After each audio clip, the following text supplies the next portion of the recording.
আজকের রেসিপি দুর্দান্ত স্বাদের চিড়ের পোলাও। প্রথমে কড়াইয়ে রিফাইন্ড তেল দিয়ে কিছু চিনে বাদাম ভালো করে ভেজে নেব। তারপর গোটা জিরে, কারি পাতা দিয়ে গাজর ও আলু ভালো করে আমি ভেজে নেব। ভাজার সময়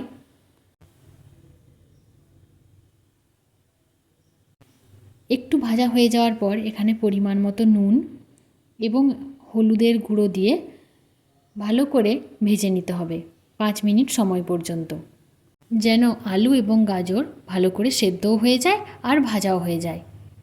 এই মুহূর্তে কিছু কিশমিশ এখানে আমি দিয়ে দেব। কিশমিশটা এই পর্যায়ে দিলে ভাজাও হয়ে যায় ভালো করে আর পুড়েও যায় না।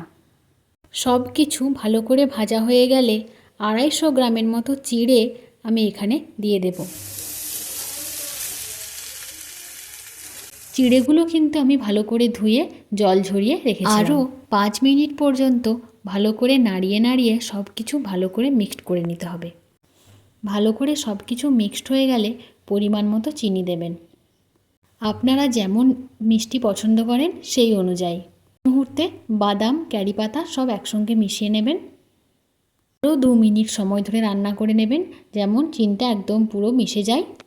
অন্যদিকে আমি 2টো এলাচ গুঁড়ো করে নিয়েছি, সেটাও এখানে মিক্স করে দেব। ব্যাস, গ্যাস অফ করে উপর থেকে ঘি ছড়িয়ে দিন। তৈরি চিড়ের পোলাও। এটা বাচ্চা থেকে বড় সবাই কিন্তু খুব পছন্দ করবে।